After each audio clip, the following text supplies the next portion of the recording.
प्रभा।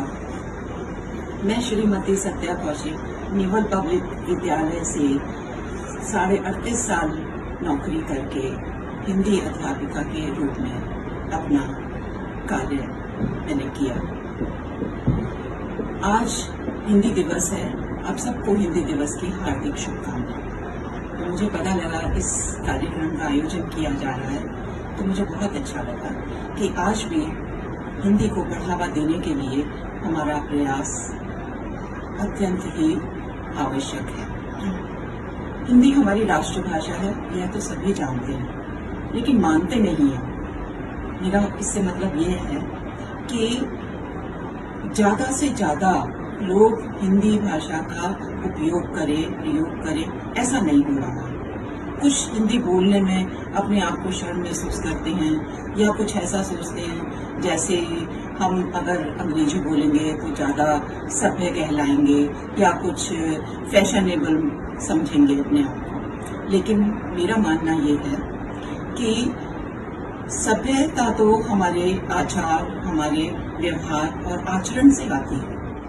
बच्चे स्कूलों में तकरीबन हिंदी पढ़ने में कतराते हैं। उसके कुछ कारण होते हैं, जैसे या तो प्रारंभिक कक्षाओं में वो ऐसी जगह पढ़े जहां उन्हें हिंदी नहीं पढ़ने को मिले, तो उसके कारण उन्हें कुछ मात्राओं का या उच्चारण का उचित ज्ञान नहीं हो पाता।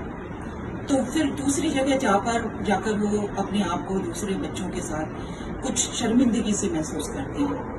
और दूसरा कारण उन्हें ऐसा भी लगता है कि हिंदी बस 10वीं तक तो पढ़ना है, उसके बाद कहीं आगे उसका उपयोग प्रयोग नहीं है। मेरा मानना ये है, मैं जब अपनी कक्षाओं में भी पढ़ाती थी तो बच्चों को इन दोनों चीजों का समाधान इसी तरह से करती थी कि ये बता के कि हिंदी भाषा एक विषयों में आपके लिए चाहे आगे आप ना पढ़ें, लेकिन 10वीं तक का जो आपका नतीजा होगा उसमें आपके औसत अंक पर प्रभाव पड़ेगा। और दूसरी चीज, भाषा से जो आपको अभिव्यक्त करने की मदद मिलेगी, उससे आपको अपने क्षेत्र में जीवन भर लाभ ही होगा। और जहाँ तक हिंदी में अगर अपने आप में अंक अच्छे नहीं आते या किसी तरह से कोई शर्मिंदगी महसूस होती है, उसके लिए भी ऐसा नहीं होना चाहिए। हम अध्यापिकाओं को या अध्यापकों को या माता पिता को बच्चों को इस तरह से मदद करनी चाहिए कि हम उनकी गलतियों को उनके सुधारने के तौर पर उन्हें हम मदद करें, ना कि हम उन्हें डांटे या शर्मिंदा करें। उनके थोड़े से भी अच्छे से कार्य को हम प्रोत्साहन करें, हम उन्हें शाबाशी दें। और कुछ विषयों के अलावा भी हम ऐसा सोचें कि जो कुछ कहीं वो यात्रा करते हैं, कोई आयोजन में सम्मिलित होते हैं, उसको अपने शब्दों में लिखें। इससे उनको अपने विचारों को व्यक्त करने का और अच्छा अवसर मिलेगा।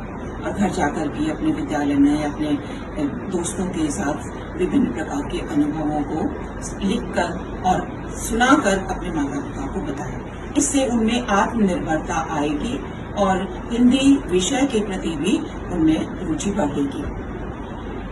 तो जब हमारे भाषा को, हमारी सभ्यता को, हमारी संस्कृति को विदेशों में इतना मान मिलता है, तो क्यों ना फिर हम भी अपनी भाषा पर गर्व करते हुए ये सोचें कि हिंदी दिवस एक ही दिन क्यों, हर रोज क्यों ना हम हिंदी दिवस मनाएं। हर रोज हम हिंदी भाषा का उपयोग करें, प्रयोग करें और इस पर गर्व करें। मेरे साथ सब कहिए, जय हिंदी, जय हिंद, धन्यवाद।